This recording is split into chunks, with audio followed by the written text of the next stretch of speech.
Alright, I thought about this quite a lot. I want to be as honest as possible in saying that today is not the easiest day to make a video. Most of you probably don't know this, but I am from Vienna, which is the capital city of Austria, which is a small country in the middle of Europe. And due to the current situation, there's a lot of uncertainty here. Many people are indirectly, directly affected by everything that's going on, including myself. And I guess I founded the channel with the goal to give everyone a place where they can relax and watch Yu-Gi-Oh! For maybe 30 minutes, a bit more than that, every 3 days during their week. Just know that this is a place where you can relax at least for the next 30 minutes or so, and we enjoy Yu-Gi-Oh! Together. So let's go into today's deck. Today we have Paleozoics.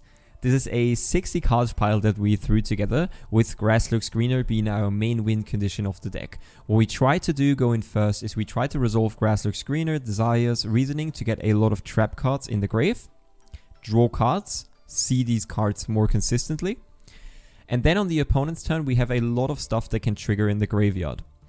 One of these cards being the Frog Engine, or one of these engines being the Frog Engine. We have Ronin Totem. This card, if this card is in your grave, you can banish a frog from your grave, special summon this card. We play a lot of other frogs. We play Swap Frog, we play Dupe Frog. Swap Frog on normal or special summon, you can send a level 2 or lower water aqua monster from your deck to the graveyard. So you can put the Ronin Totem to the grave, use the Ronin Totem, get this out and make a rank 2 exceed. What's the best rank 2 exceed we can make? It's totally awesome.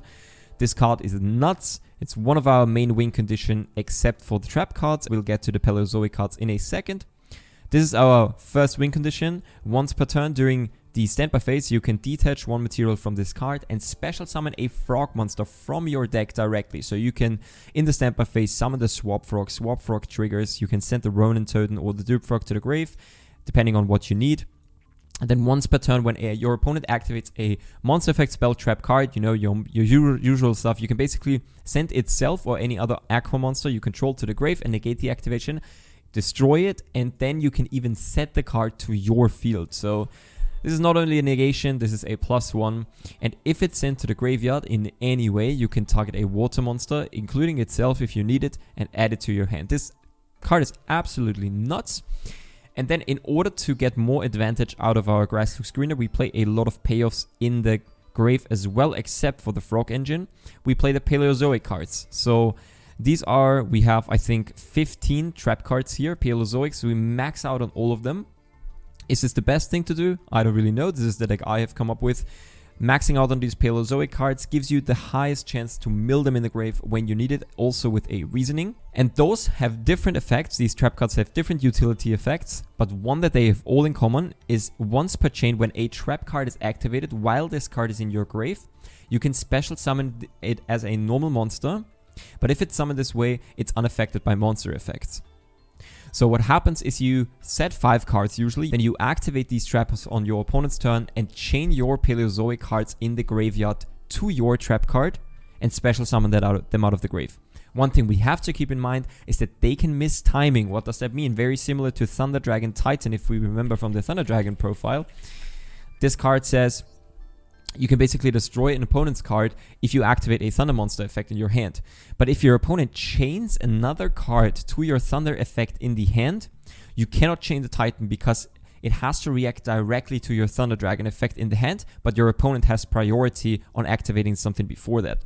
The same applies for the Paleozoic cards. If you activate a normal trap card and your opponent activates a quick effect on their turn to interrupt your trap, you cannot chain your Paleozoic trap in the grave, because the last thing to occur is not the trap, but your opponent's action, whatever it may be, unless, of course, your opponent activates a trap in response, because these Paleozoic cards can also trigger when your opponent activates a trap.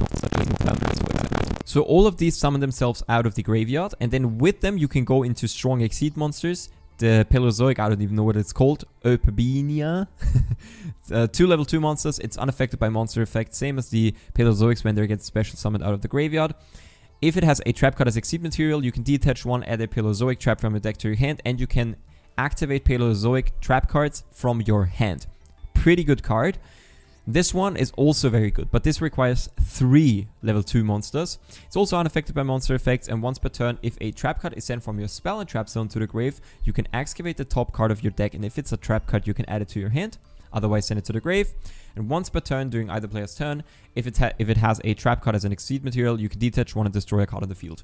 Very, very good exceed monsters that we can do with these Paleozoic monsters, but since link monsters have been introduced in 2017, of course we can also link summon with them. And when we have a lot of materials, sometimes we can easily go into a link 4 monster with a totally awesome underneath it and just push for the OTK. We play a few other trap card engines that help us when they get milled to the graveyard. One of them being Breakthrough Skill. During your turn, except the turn this card was sent to the grave, you can banish this card from your grave and then target a face-up effect monster your opponent controls, negate its effect. Super nice. Lost Wind, also super nice. If a monster is special summoned from your opponent's extra deck, which will most likely be the case in most games, you can set this card but banish it when it leaves the field. Very, very good card. Then we play this card, and this is very, very funny. The first effect is almost irrelevant. You can target a face-up monster on the field, double its defense, but its defense becomes 0 at the end of the turn, so it doesn't matter. But you can banish this card from your graves and target a monster you control. Your opponent's monsters cannot attack for the rest of this turn except to attack that monster. That also means that if you use this effect in a grave, target any monster you control, and they get rid of that monster, they cannot attack anything, not even you.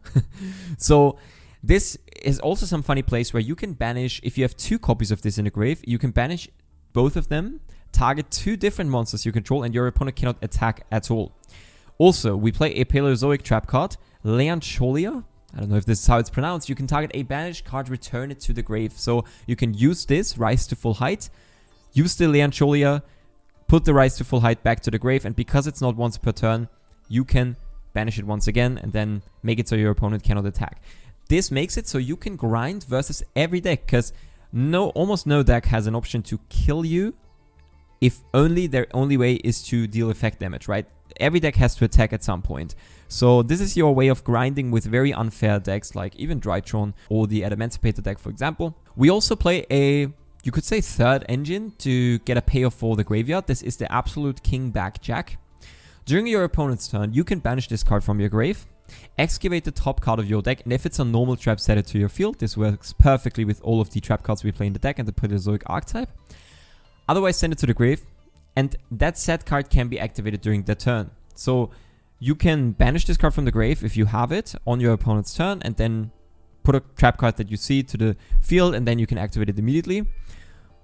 If this card is sent to the grave, you can look at 3 cards from the top of your deck and then place them on the top of the deck in any order. So effectively what this means is you mill it with Grasslurk Screener, you use the effect, look at the top 3 cards, put them in any order, put the best trap card on top, use its effect on your opponent's turn, and get the trap to your field. So milling this basically means searching a trap card, which that's obviously insane. And then we kind of have to play cards similar as to the grass deck we looked at previously, the Chaos Thunder Dragon grass deck, where you have to play hand traps, otherwise you cannot really compete in the format. We play Maxi, we play Ash Blossom, 1 Nibiru to draw into it with the Maxi, even though we play 60, and 3 Impermanence. It is not the most amount of hand traps, probably you would need a little bit more, but I wanted to make this deck free to play. So today we're going to show off a free to play deck, right? Even though there are some ultra rares, right, like the Grasslurk Screener, if you're into 60 card decks, this is a card that you will always want to have for your decks anyway, and having those hand traps is pretty much necessary. Everything else, you only need super rares, except for the one Totally Awesome. Everything else you can sort of replace with whatever you want to. We also played 2 Trap Trick. I didn't have more than 2, and to go with the theme of free to play, you can basically put anything in here, but having 3 Trap Trick would be kind of nice, I got to admit.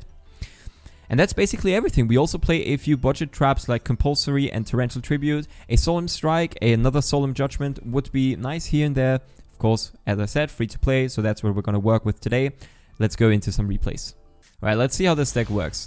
We open Jackback, Olenoids, Canadia, Morella, Leancholia. Now, we didn't go over every specific Paleozoic cards. They basically all have utility effects, where Olenoids, it destroys a spell and trap. Canadia, it books a monster face down, so it turns it to face down defense position. Morella sends a trap card from your deck to the grave, and Leancholia, target a banished card, return it to the grave. Alright, our opponent plays Drytron. Now, I'll be honest in saying that this free-to-play version is really not the best to go second versus Drytron. For the very simple reason that we don't play Strike. So usually, you could maybe hope to draw Strike in addition to your Torrential Tribute, right? Or even something like Compulse. Because then you could break their board, you activate the normal trap, Torrential or Compulse or whatever it is, bounce their monsters, interrupt them in any way, and then they want to negate it with their monster, but you chain Solemn Strike, and because it's a counter trap, they cannot react to that card. Because we play not Solemn Strike in this version, because it's a free-to-play deck, more or less, we wanted to build this as free-to-play friendly as possible. But also because Solemn Strike doesn't really work inherently with our Paleozoic cards, we're probably going to witness a 10-minute turn. Potentially, I'm going to skip forward so we can look at the end of the combo and see what we draw to see if we can potentially break the board. But you already can see that as it's looking right now, it's going to be pretty rough. Alright, so they ended with Herald of Ultimateness, Linkuriboh, Mu Beta, and a couple of negations in the hand. I guess our game plan is literally just... set 4. Potentially normal summon the Jack back. Attack into one of their monsters. You know what? We can actually try it. Let's do that. Attack into their monsters. We should probably play Linkuriboh, right? Because that would help us quite a bit here if we draw the Jack back. Having Linkuriboh is pretty nice. Alright, he's probably... I guess he's going to negate this. Of course he's going to negate this. Was this a good negation by our opponent? Probably not, but it's probably not going to matter. I mean... If you see Jackback, you know you play versus a trap deck. But the thing is, because we play so many trap cards in our deck, we can still use the Jackback effect on our opponent's turn to get a trap card from the top of our deck to the field if we have one, right? We already drew 2 monsters, so the chance of seeing another monster is not the highest, I feel like. Let's see, what else do we have? We have Canadia, Morella, and Olenoid. So it's really not the best type of interruptions we have. But depending on what they can set up, it might be not even that much of an issue. But dude, Drytron in Master Duel is so incredibly broken. Like, I always forget how they have 3 Benton. That's so insane. It's so unfair. Alright. Let's use, I think... Let's use Morella here. The thing is, they're gonna get more fairies to the grave.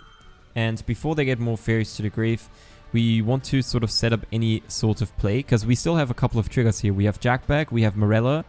We could try to just get a wall of cards on our field so that they cannot kill us. And then on the following turn, maybe try to outgrind them. But they even have Ash, which that's kind of unfortunate, I feel like.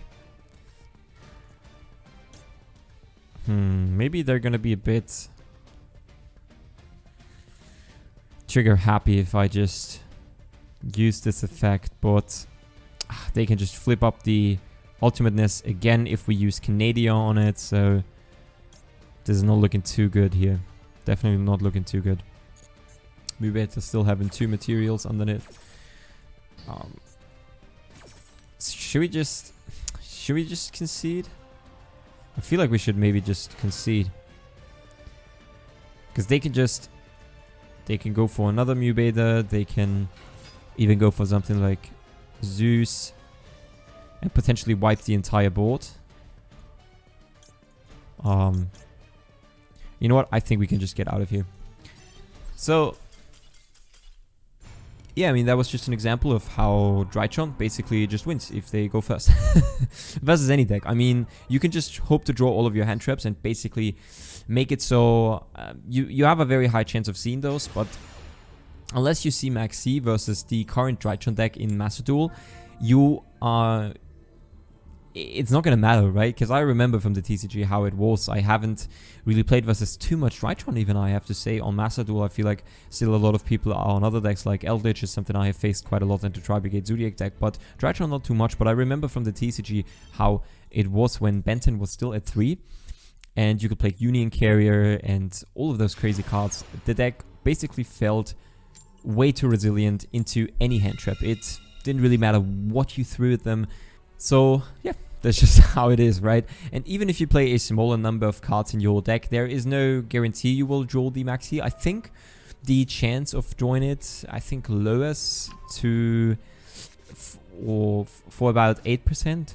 maybe from 33. I know if you play a 40 card deck and you put a 3 off in your deck, 3 cards of 1 copy, you have a 33% of drawing said card.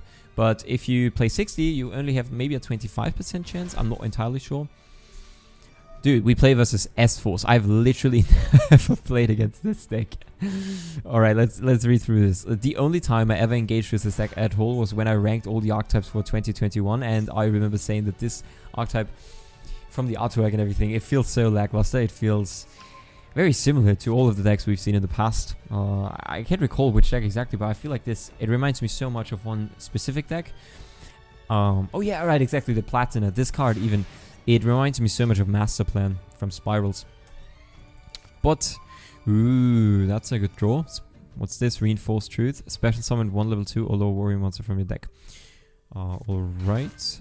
Well, we're gonna have to read through this. Each of your opponent's monsters in the same column as one of your S-Force monsters can only target that monster for attacks.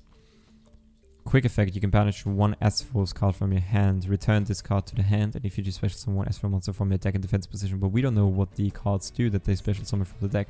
This card is normal special, you can target 1 of your banished monsters, special summon it. Alright, this also extends. And then this... wait, so they have all the first effect they have all in common. Each of your opponent's monsters in the same column as one of yours is banished when it leaves the field. Alright, so we just have to make sure to summon our monsters here. And this says if a monster isn't, if this card is normal special, you can add a S-Force card from your deck to your hand. Alright, it doesn't really look that scary so far. It doesn't really come up all the time that I'm playing against a deck that I literally don't know anything about anymore. I've played most decks. At this point, let's activate Grasslock Screener first. Alright, we mill 22 cards. We mill the Jackback, which is fine. We're going to use it, even though it doesn't really matter because we have desires, but maybe they react with it to it in some way. We mill Paleozoic cards, we mill Ronin Totem, as well as Swap Folk, so we can special the Ronin Totem. We mill Breakthrough Skill. Right, it doesn't really matter in which order because we're going to activate the desires. Anyway, now, I mean, we could even, or we could have thought about not activating the desires and just to play it safe and get a trap card for sure and get the trap card we need. But I feel like with a deck like this, even you want to like get your traps as fast as possible, and you always want to set 5 traps at the end of your turn. That's for sure. Even though we would have had 5, right? Even with the Jackback. So maybe it was a mistake after all. Let's see. So the great thing is also if you open something like Impermanence, you can activate it with your, or in conjunction with your Grasslock Screener, activate the Impermanence and then activate a Paleozoic directly from your grave. We don't have a way to get 2 level 2 monsters on the field as of right now, so I guess we're gonna have to activate the desires first, see what we banish, and potentially draw into something like a Swap Frog or any other frog monster for that sake. Yeah, that works, the Dupe Frog. So the great thing is also that we can go into Zeus, right? So everything else in the extra deck is more or less just utility cards. We didn't go over that in the deck profile specifically, but Zeus is very important to our strategy. We're gonna use the Ronin Totem first because I think that's when we're gonna get most likely disrupted. Not so much on the normal summon of Dupe Frog, but we don't want to commit to the normal summon of Dupe Frog if our Ronin Totem get disrupted. So they have a response. Possibly this could be a Cult by the Grave, but I don't know if they have any archetype spell or traps that they could activate here. Right, anything on summon? They use the effect of this card on summon. Banish 1 from the hand. Yes, now they can return this and special summon 1 from the deck. Ah, it makes sense. So now they summon 1 in the column that our monster is in. So it's basically, this deck can basically do like Macrocosmos, I suppose. And this special summons 1 back. This is once per turn. This is once per turn, alright. Let's normal this. Because so far it's not really threatening, whatever they do. And it doesn't really matter that we put this in the column here. Except for when they have a good engine trap card. Target face of cards you're up to the number of S-Force monsters you control, return them to the hand. So they get banished now because they leave the field. If an S-Force monster you control would be banished, would banish a card from your hand, you can banish this card from your grave instead. Right, but it's a normal trap card, so we could chain a Paleozoic monster, or trap card rather, from our grave, and we will actually do that just because we have so many in our grave. That's also the great thing. If you resolve Grasslock Screener, you have so many in your grave that it doesn't really matter. And you see that as... Oh, we could have attacked this. We could have, of course, attacked this. But this is what happens when you play versus an archetype you've never played against, right? Is you just forget the most simple things. But I guess also because I wanted to say something and then I forgot. So, You see, Paleozoics, the sort of game plan that we try to achieve is we just try to...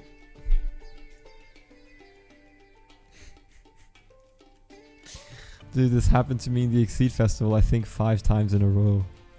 This is so unfair because now I cannot even show off the game plan that we had figured out in our head. Let's see. Of course we chain everything. These are not once per turn, so... We chain this. We negate this. So they might actually chain it. Or then we can chain another one to negate it. Alright, so now we're gonna use Lost Wind. Negate it again. So it definitely gets negated. And I suppose that we can now chain any Paleozoic trap in our grave to at least get a little bit more stuff on the field, I suppose. And we could also use the Olinoids just to trigger Paleozoics in the grave. It's just so unfortunate, just because our Torrential Tributes would have probably messed him up completely, and we would have won the game immediately. Harvey's Featherless is of course one of the cards you always have to keep in mind, and also one of the things I guess we have to think about when we play this deck is just how much we're prone to all the stuff that people play versus Eldritch to begin with, right? So if people play Harpy's Featherduster, Lightning Storm, or Twin Twister, or Cosmic Cyclone versus the trap decks in the format, obviously if you play Paleozoic, you're also gonna suffer from that quite a lot. I feel like... What's this? When this card is activated, you can add one S-Force monster from your deck to your hand. When an opponent's monster declares an attack on your S-Force monster in its same column, that monster you control cannot be destroyed by battle. Dude, all of these cards are so bad, but we still lose. Is that possible? Alright, maybe we should have activated the Jackback here, potentially. They normal summon S-Force Professor D Gamma. If this card is normal, you can target one face-up monster your opponent controls, change its battle position. We don't care about that, but because our monster is unaffected anyway, all our Paleozoics are unaffected by monster effects, but we're gonna use the Jack here, and we can only hope to... I mean, the chance is very high to get a trap. It would be kind of unlucky to get further dusted and then not hit a trap with our Jack back. But they're thinking about whether or not they want to chain any effects. They have so many monsters on the field. Do they have any tuners? Are any of those tuners? They're not. They're different types. Can they do anything with it? I guess they could go for... They could go for Curious. Just something that from the TCG, I guess I'm very influenced by that now. But they're thinking. Alright. This is not looking too good. I suppose it's not really looking too good. I mean, we have Lost Wind in the grave, and if they special summon from the extra deck, we can use our Lost Winds in the grave, put them both on the field, and then on the following turn we could potentially use both our Lost Winds, no matter what we negate with them, just to chain... Oh, right, we hit impermanence, that's pretty nice. Just to chain our Paleozoics in the grave, special summon 2 Paleozoic monsters, and make an Exceed monster, attack into their stuff, use Zeus, wipe the entire board, and then we're definitely going to win in the grind game, I guess. So they're just going to put everything to attack. They know that they have to play around the... They either know that they have to play around the Lost Winds in the grave, or they just don't play any extra deck monsters that are somewhat relevant. Let's see how many extra deck cards they play. They play 15. Right, because there are some people in the Master Duel format that if they don't need their extra deck, they're just going to put in like some spare cards that they have that they don't even really need. But yeah, alright, so they're going to go for an extra deck monster. That's nice. They're going to go for Nightmare Phoenix. That was pretty... I would say that was pretty bad by them. But maybe they're going to try to go for OTK, but I don't really know how they're going to want to OTK. Yes, we want to activate Lost Wind in the grave. But we also want to activate the Impermanence. If that's possible. I'm not... Is that a different activation window? Probably, right? Yeah, because we can activate the Impermanence. That works out perfectly fine. We can negate any monster that they have. I suppose... It doesn't matter. It doesn't matter. And then we can chain a Paleozoic card in the grave once again. So that's the great thing about Grass Looks Greener if you draw it. That you basically get infinite resources in your grave. And now we can just fill up our board so quickly. And as mentioned, now we put both our Lost Winds to the field. And on the following turn, I don't know what their deck does, but on the following turn, we can disrupt their place. Oh, sorry, no, not disrupt, but we can activate the Lost Winds to negate their monsters, and then special summon our Paleozoic monsters from the grave and make an Exceed monster and go for Zeus. I don't think that their field spell stops it, right? That only makes it so they can't be destroyed by battle. That is such a... I mean, it's such as a monster, I suppose, but it's such a bad field spell. Alright, they attack everything, of course, and they all get destroyed, but we basically tank some damage, and we don't care about all of these getting removed, because we still have so many in the grave. We have still 4, so that's pretty good. We have breakthrough skill as well, depending on whether or not they have monsters that do something. So if they go for something like Paleozoic, we could use the breakthrough skill to negate that. Yes, they go into their main too. I don't even know if they have like a... it would be interesting in knowing if they have any extra deck monster in their archetype. Apparently they don't, so this is going to be our turn. We're going to draw. We draw Reasoning. That's a very good draw, actually. Alright, level 2. They call that. So maybe we can even... Alright, so they hit that. That's fine. The good thing is we milled another Lost Wind, so we can use that later on. But as it stands, I think we have to use Lost Wind, negate one of their monsters, then chain one of our Paleozoic cards in the grave, and then chain the other Lost Wind, or we don't even have to chain it, but just activate the other Lost Wind, negate one of their monsters, and it doesn't really matter which one, negate this one, chain another Paleo Trap in the grave. And then the question basically just remains which Exceed monster we want to make, and if we want to go for Zeus or not. So let's see what arguments are there for Zeus or any other Exceed monster. We are pretty thin on cards in our deck, so we have a lot of stuff in the grave, but not too much in the deck anymore. So I don't know if going for a Payoffs, which can search our Paleozoic traps from the grave, would be the best option. We could also, one of the great things is that obviously you can search your Paleozoic traps, activate them from the hand, and then you can chain your Paleozoic traps in the grave again. So if you have multiple traps, or maybe one trap in addition to the Payoffs, it becomes a lot better, because then you can immediately go for another Exceed monster. We also play the Phantom Knight monster, which by the way makes it so your opponent's monster goes to 0 attack. So this is an easier way to make Zeus basically. The great thing about Toad would be we wouldn't lose an Exceed monster in our extra deck, because we could use it, its effect when we detach it for material, to get into, to add it back to our extra deck. So maybe that is actually the best option, because I also feel like, yeah, we just want to go for this. Summon our Totally Awesome. Go into the battle phase. Attack their Nightmare Phoenix. Doesn't really matter which one. I hope I'm not running into something very obvious from their archetype right now. Let's go into the main phase 2. The great thing is we have Lost Wind in the grave, so if they try to go for something... We also play down it, of course, so that makes it a lot easier. Making it so our Zeus has 4 materials. And then we basically... We can use the effect. We don't have to go into the end phase. They don't have any trigger effects, I suppose. We get rid of one of the Paleozoic traps. Now, you can already see how good it is also to get rid of the Paleozoic traps as material, because they get sent to the grave. Usually, when they would leave the field, they would be banished from the field. But because, of course, they're sent as Exceed material, they're not considered be removed from the field, so they don't get banished, which is very, very, very good. We could also think about, of course, adding Swap Frog, milling something like Ronin Toad, and then potentially go for another Exceed play, but I think we don't have enough materials for that, so let's just get the Toad back to the grave.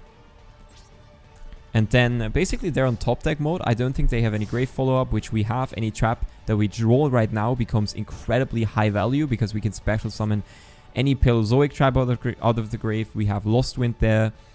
Just a lot of stuff. So they go into the end phase. And I think this replay was good, not because it shows how incredibly crazy the Paleozoic deck is into any meta deck or something, but it's just to show how the deck sort of functions. And even though we got dusted, that was pretty sad. We probably still are going to manage to win, because at this point, we even just a compulsory loan, it creates so much advantage for us. Because once again, we can chain the Paleozoic traps in the grave, of course, and then summon them back and go for potentially not game next turn, but just gets us a lot of advantage. And then we even have the Zeus to back it up. So I don't even know what they can top deck here in their deck that would really help them. They would have to have some great non-engine card with maybe their best engine card or something. Let's see where this goes. Alright, they set a card. Probably they want to bait our Zeus, but we're not going to fall for it. They have a archetype trap that we saw earlier, where this is also some of the reads you want to make when you play versus a new deck. Read through all of their cards. And this can only activate when they have S-Force monsters. So because they don't have S-Force monsters right now, and I assume they play maybe multiples of this, I am actually just going to let this go through. Draw a card. We draw Maxi, which Maxi is pretty okay in the deck. Oh, they draw this card. Okay, we already knew about this. This was also not really a threat. It's actually amazing because it's a little ruling thing, I suppose. So they're gonna summon this, yes, of course. And once they use the effect of this monster, this has to return itself to the hand to be able to special summon a monster from the deck. But if we return it earlier with compulsory, it doesn't resolve, and we can chain now a Paleozoic monster in the grave and normal summon our Maxi to make an Exceed monster and basically win the game from there. This is gonna resolve, yes. Please don't give me the long chain animation. Yes, we're gonna bounce this back to the hand, and then they're not gonna resolve their effect because it has to bounce itself to the hand in order to be able to resolve it. And then we normal summon the Maxi, and the Maxi we will be able to go into the... Yes. Alright. Right, because it's not an Aqua monster, we can't go into the Totally Awesome. But we can still obviously go for Phoenix if we want to and just go for game that way. It doesn't really run into any hand traps that I know of. We could also go for this, of course, and just play the grind game. But I think at this point, they realize the game is over. And that is basically how the deck functions. Alright, let's go into this last game. We lost the die roll once again. We open Ronin Totem, Ash Blossom, Grasslurk Screener, Rise to Full Height, and Trap Trick. So, of course, this hand is, you know, it's pretty okay. Like, we cannot complain with this kind of hand. Drawing one of these frogs, the ones you don't want to see, so not Swap Frog, basically. It's, yeah, it's just something that's going to happen, of course. It's not the worst, because you can still normal summon them and make Exceed monsters with them. But, yeah, of course, it's not like a starter in that regard, or it's not something that you really can do something with on your turn 1. So they're gonna set 2 here. They banish a lot of cards from their deck, which is nice for us, because our Grasslurk Screener becomes a lot better that way. It could be 2 things. So either they bricked, and they play something like Orcus, because this is usually a deck where you would play the Gizmo Goroshi, or they play Grand-Maju, and they basically just want to put this up as a defense strategy, which... there are stun variants of Grand-Maju as well out there, so it's not completely unlikely. Dude. They open Feather Duster, they open Order. This makes our hand so much worse. And we don't even play that many spells in our deck. Alright, set this. Set Rise to Full Height. Set Trap Trick. That's crazy. Maybe it stops them from playing a bit as well. Maybe if they draw into a pot card, or they draw into, I don't know, whatever they play. It could also hinder them from playing. They have to pay 700 life points, of course. I mean, it's not like we're out of the game or anything. It's just that Order is banned in the TCG now for good reason. Like, this card is so toxic. It's a one-off, and they just draw it, and you have to go second, and it's just all of these odds have to come together for you to just get incredibly, how do you say it, waxed by this card. But it is what it is. This is part of the game, right? It's part of Yu-Gi-Oh! Sometimes the RNG is just involved, and you can counteract this, of course. I mean, we already play a deck in my opinion. I mean, in this scenario, it is kind of unlucky, I would say, right? We play a deck that doesn't really play too many spells to begin with, and we still get punished by Imperial Order very hard. So that's kind of unfortunate, but... you know, with a card like Feather Duster, it's not that I'm incredibly, like, salty or anything about it, because I feel like if you know that a lot of people are on Eldritch and you choose to play Paleozoic in the format, you obviously have to account for the fact that they, or all your opponents, they're going to put in Lightning Storm, they're going to put in Feather Duster in their decks, and it obviously overlaps with your deck. So it's definitely something you have to consider when you build these kind of decks. They normal summon Grand-Maju, as expected, of course. So, yes, the thing is, we can now, maybe, it's difficult, right? Because it's kind of a difficult situation now, because We could think about how we could have normal summed the Ronin turn to make it so Rise to Full Height resolves so they can not attack us directly. But the thing is, their Grand-Maju is already so big that it doesn't really matter. We're obviously going to use Kandina, but we're going to go for Trap Check. Yes. What we're going to bring out, I don't know yet, because we have to get rid of the Grand-Maju. We have to get rid of the entire field. I guess. Canada is what we have to go with. I don't know if that would have been a better choice. Maybe. It's hard to tell, right? The thing is, this gets banished. Yeah. So, oh, I thought the Rise to Full Height would go to the... Wait. I thought the Rise to Full Height would go to the grave if I chain it to the Macrocosmos. But it's probably because of at resolution, everything goes to the graveyard, right? Ah, that makes sense. Right, so I don't really know how we're going to get out of this, to be honest. I don't know if there's a card in our deck that really stops whatever they're doing. I feel like it's not going to be the best showcase of gameplay today. Going to be pretty sad all over. But even that is something we kind of want to figure out when we... yeah, just when we look at the gameplays, and also when I play, I don't really want to bring you games where we only win, or when a deck just turns out to be not as good as I thought it was, or maybe if a deck turns out to just not work in the current format, in the current circumstances of the format. We also have to acknowledge that. So I think probably for Paleozoic, that is sort of the result we have. Yeah, we just have to scoop here. Now, of course, this doesn't mean that the Paleozoic deck is bad in general, or that you cannot play it with success in the Platinum League, so to say, or the Platinum Ladder.